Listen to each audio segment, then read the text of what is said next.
Na década de 20, o casario de São Paulo já ultrapassava o espigão da Avenida Paulista. Vários loteamentos novos anunciavam a facilidade e o conforto de uma linha de bonde. A Vila Mariana havia se tornado mais atraente devido às linhas de transporte que a serviam, mas a formação do bairro é anterior ao bonde. Vila Mariana, ela existe desde sempre pela situação geográfica que ela se encontra, né? Quando se chegava, né, na costa e pela subida do caminho do mar, você tinha que ir por onde era mais simples chegar, né? Isso da época dos bandeirantes que vinham para cá, atrás de índio, de ouro, enfim. E isso desde sempre se tornou um caminho usual. Dentro do Precário, o melhor que tinha era esse caminho, que até hoje, né, para ir para a praia, você passa por Vila Mariana, né? Para alcançar o caminho do mar, partindo do centro de São Paulo, os viajantes saíam pela igreja de São Gonçalo, no Largo da Pólvora, e seguiam pelas atuais ruas da Liberdade e do Vergueiro. Depois, passavam pela Domingos de Moraes, beiravam o Morro Vermelho, passavam pelo alto das vertentes do Anhangabaú, no Vale Tororó, e chegavam ao leito da Rua Paraíso. Era chamada Estrada do Carro. Por aqui, no ponto mais alto, onde hoje fica a caixa d'água, se instalaram os primeiros moradores. Vieram do Taboão da Serra entre 1771 e 1820. Antes de alcançar São Paulo, os viajantes pousavam no Rancho dos Tropeiros, já na Vila Mariana. Com esse movimento, a região começou a progredir. Surgiram várias chácaras, vieram imigrantes.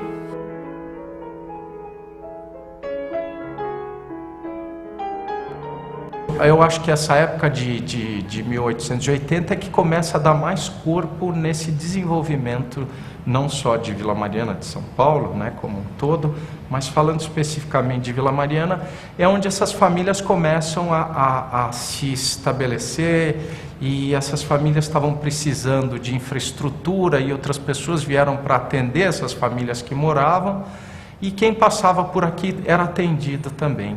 E isso foi criando aquele ciclo de trabalho, de produção, de atender à situação econômica local.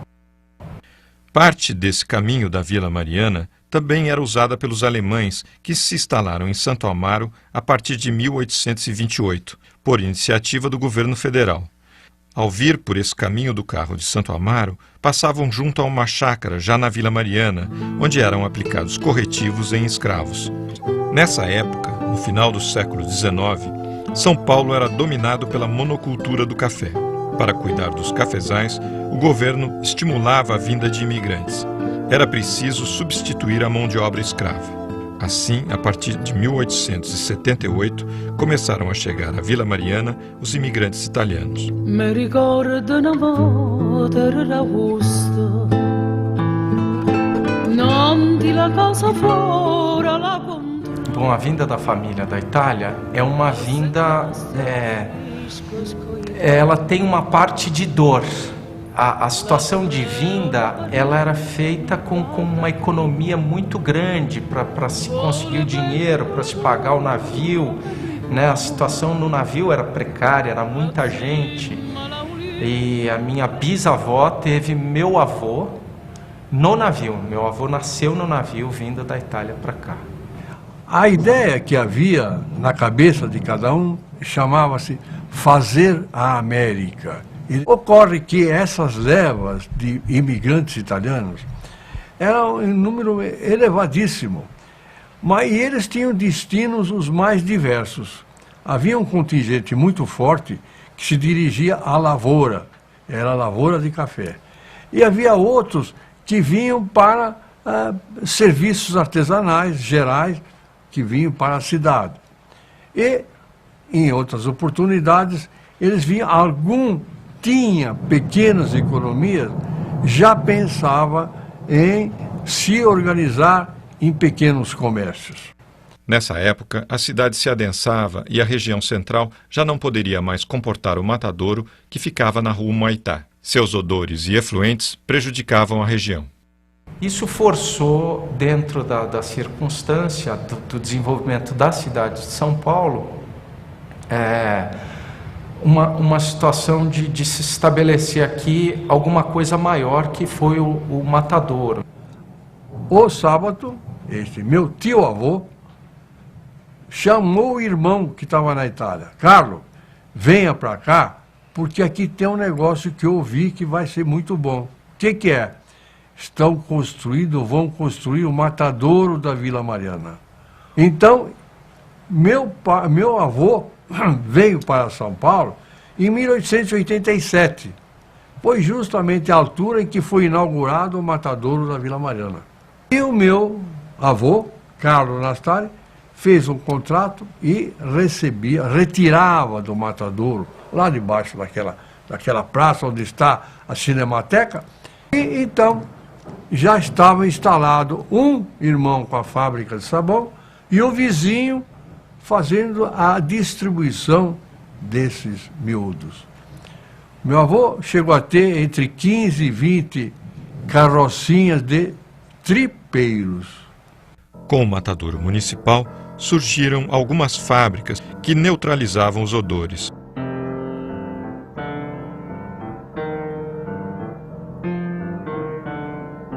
Os imigrantes se correspondiam com seus parentes e amigos na Itália. E, assim, atraíram outras famílias motivadas pela esperança de fazer a América. Então eu acho que essa correspondência, ela tem uma importância muito grande no trazer, no continuar a trazer esses imigrantes, né? Era um encorajamento de fazer outras famílias, ou as mesmas, né? Ou parte daquelas famílias que não vieram, chegarem até aqui, né? Depois da instalação desses colonos, o bairro passou a ser conhecido em São Paulo pelo nome de Colônia. Não era Vila Mariana, né? Era um mato. Essa rua toda era tudo lama, né? Não tinha. Uma vez por semana entrava a boiada que ia até aqui no matadouro que tinha aqui embaixo, que é a Cinemateca hoje. Aqui, isso aqui era o quintal da casa, a casa era aqui na frente. Realmente, a rua França Pinto, ela foi pavimentada por força do matadouro. Mesmo porque ela ligava o matadouro até a rua Domingos de Moraes, que era uma via já de certo porte. Mas essa pavimentação era a pavimentação de paralelepípedos. Apenas a França Pinto que era com paralelepípedos. As transversais todas, a rua Humberto Primo, a rua Rio Grande e outras, eram ruas de terra batida. O transporte das cargas produzidas pelos alemães residentes em Santo Amaro, assim como o transporte de passageiros, foi facilitado a partir de 1886 com a instalação da Companhia Carril de Ferro da capital, ligando o bairro da Liberdade a Santo Amaro, num percurso de 15 quilômetros. A companhia era administrada pelo engenheiro alemão Alberto Kuhlmann. O trem era o que tinha de mais luxuoso, era o que tinha de mais arrojado na época, né? Já existia essa indústria ferroviária, que ela já fazia Santos, São Paulo, e ela passou a atender São Paulo entre os bairros. O primeiro camarão, o verdadeiro camarão, ele não era um bonde igual aos outros. Ele era diferente, ele era um vagão ferroviário, adaptado, para fazer a linha da Liberdade, ali praticamente do Lago Ana Rosa, para Capela do Socorro, adiante de Santo Amaro um pouquinho. Este era o verdadeiro camarão. Era um bonde amarelo, feio, desengonçado, alto, com as rodas aparecendo. Não tinha nada de sofisticação. O que ele tinha apenas era força e o destino que ele tinha. Então, eu andei nesse bonde, gastei 200 reais nesse bonde, fui aqui da Vila Mariana até Santo Amaro. Para homenagear a esposa Maria e sua mãe Ana, Carlos Petit designa definitivamente o nome do bairro por Vila Mariana.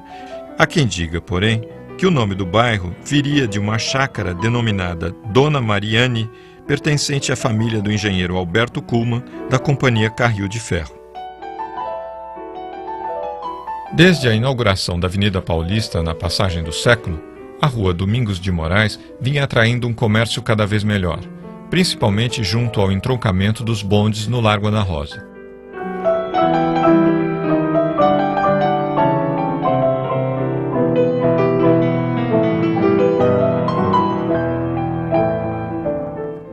A chácara tinha 7.000 metros quadrados e foi comprada pelo político e mecenas José Freitas Vale em 1904. Ele copiou as vilas europeias e criou a Vila Quirial, que em grego significa os eleitos do Senhor. O José de Freitas Vale é um gaúcho nascido em Alegrete em 1870, que veio para São Paulo por volta dos 15 anos de idade para fazer os cursos preparatórios para ingressar na Faculdade de Direito do Largo São Francisco, que era justamente ali o celeiro de onde saíram todos os governadores, deputados, etc., do Partido Republicano Paulista. Ele era jovem, tinha 18 anos, quando ele escreveu para a mãe dele que estava apaixonado e que ia se casar. E a mãe dele mandou dizer para ele que ela não admitia que ele casasse e que se ele casasse, ele seria deserdado. Então ele respondeu uma carta, que ele ou casava ou se matava, e que assinou no fim José o Deserdado. Ele era pobre, tão pobre que ele lutava para sobreviver. Ele estava estudando, tinha se formado. Depois disso, quando ele recebeu a herança, é que ele foi comprar a Vila Quirial. E em 1904, ele adquire uma grande chácara na Vila Mariana, que se chamava Vila Gerda, de um alemão, obviamente.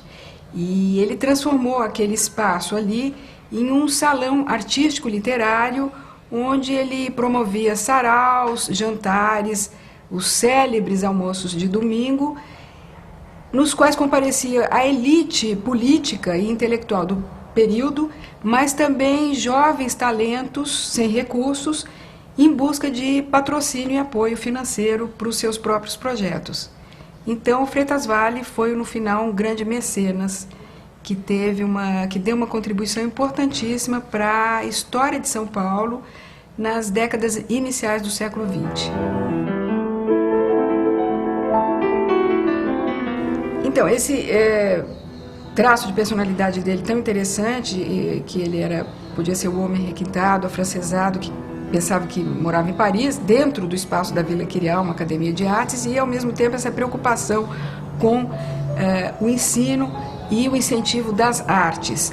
Tanto que ele foi um dos também que regulamentou o pensionato artístico, que a partir de 1912 até a Revolução de 30, manteve em centros europeus músicos, escultores e pintores, artistas plásticos, como, por exemplo, Anita Malfatti, Vitor Brecheret, os músicos Souza Lima e Francisco Mione, entre muitos outros que puderam usufruir desse benefício de bolsas doadas pelo Estado de São Paulo para suprir a falta de cursos superiores nessas áreas aqui na capital.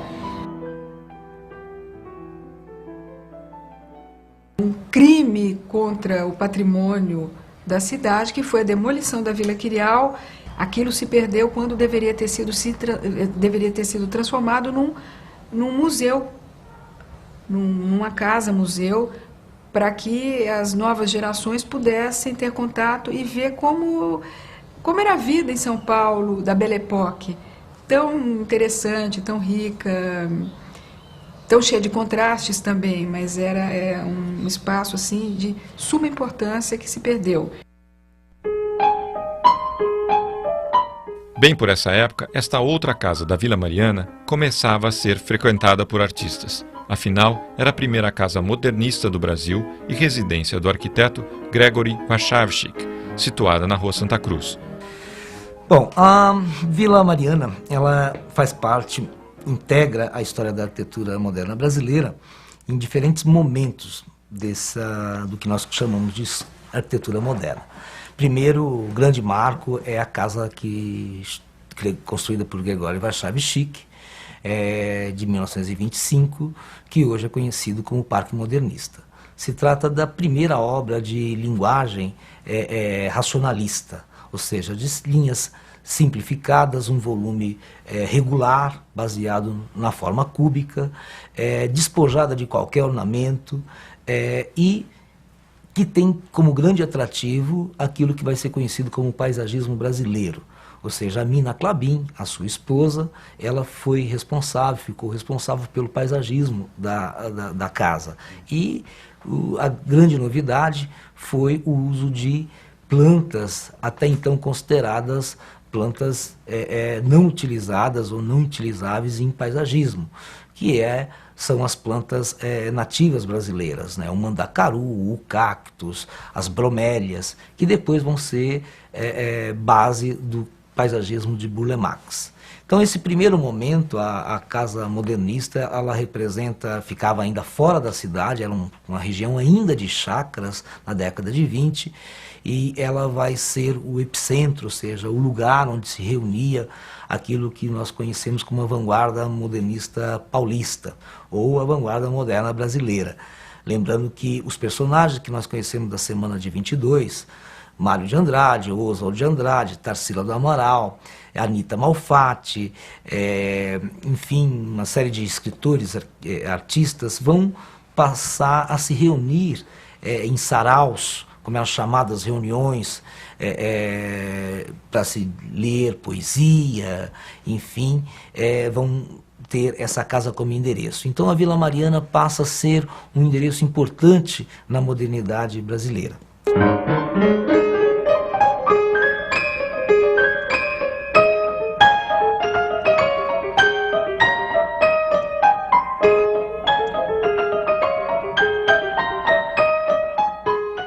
Em 1924, quando a praga da broca atingiu os cafezais paulistas, o governo destinou esta área na Vila Mariana para a construção da sede do Instituto Biológico em um terreno de 239 mil metros quadrados. As pesquisas avançaram, mas a obra só foi concluída 17 anos depois.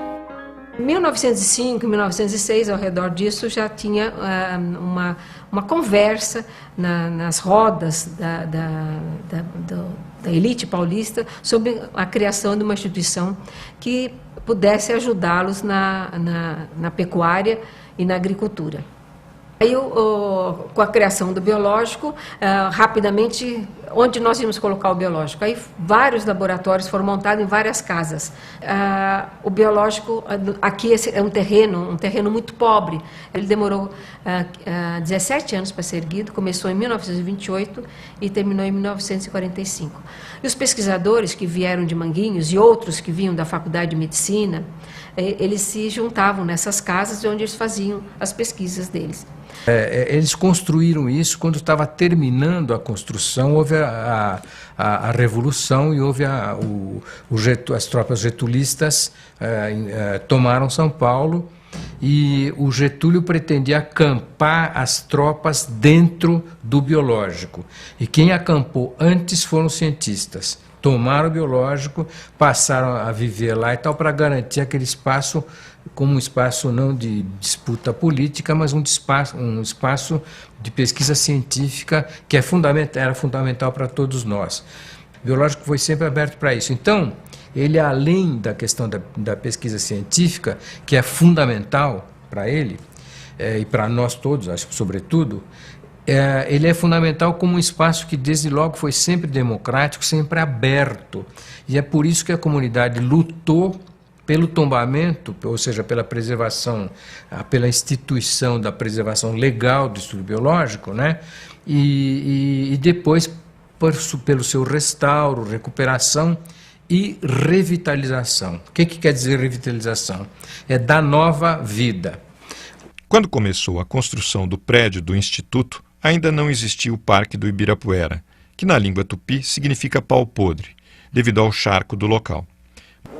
Aqui no biológico, nós tínhamos, aqui a parte onde é agora o Parque do Ibirapuera, era terreno do biológico. O Jânio Quadros cedeu esse terreno para o quarto centenário, para a comemoração do quarto centenário, e foi então erguido o Parque do Ibirapuera.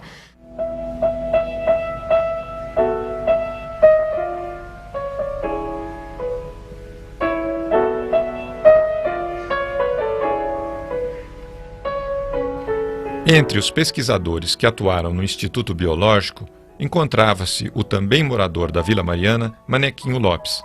Entre outras atividades, ele foi o criador deste viveiro de mudas que fica no Parque Ibirapuera.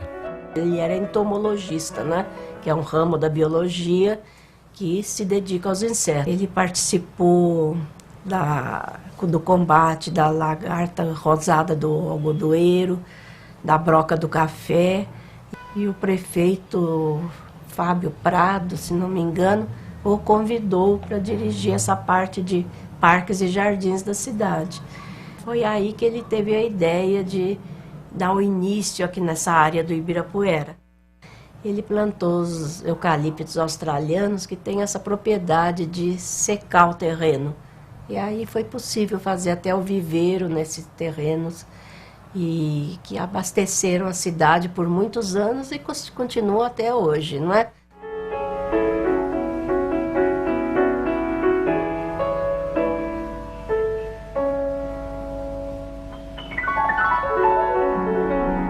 Dois anos depois do movimento pela volta ao Estado de Direito, foi feito um concurso público para a construção de um obelisco em homenagem ao soldado constitucionalista.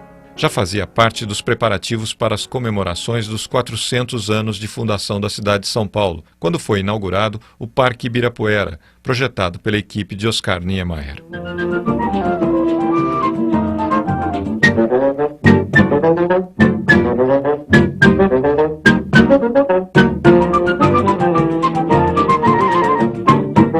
A história da Vila Mariana está ligada aos caminhos. Primeiro foi o caminho do carro.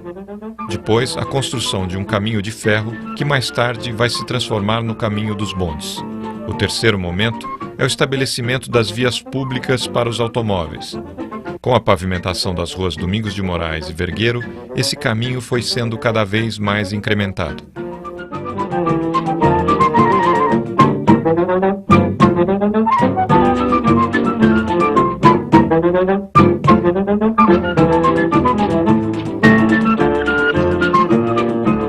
E, em quarto lugar, a construção do metrô. O bairro foi dividido em duas partes, consolidando assim o processo de metropolização. Mais uma vez, as estações e os caminhos farão parte da história da Vila Mariana.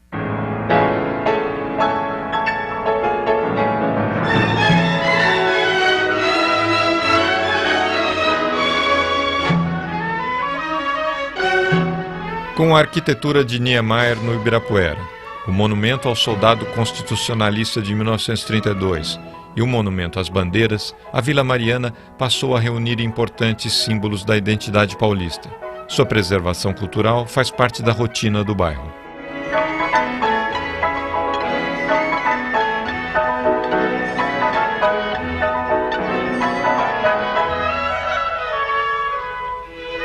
Um dos projetos de revitalização da Vila Mariana foi a transformação do antigo matadouro municipal na Cinemateca Brasileira.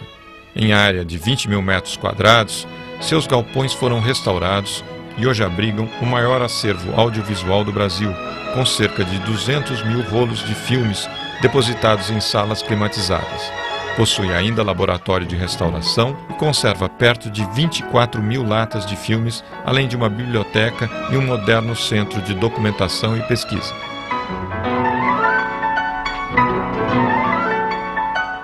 A Sociedade Amigos da Vila Mariana chama-se República da Vila e segue lutando pela democracia e preservação da memória do bairro.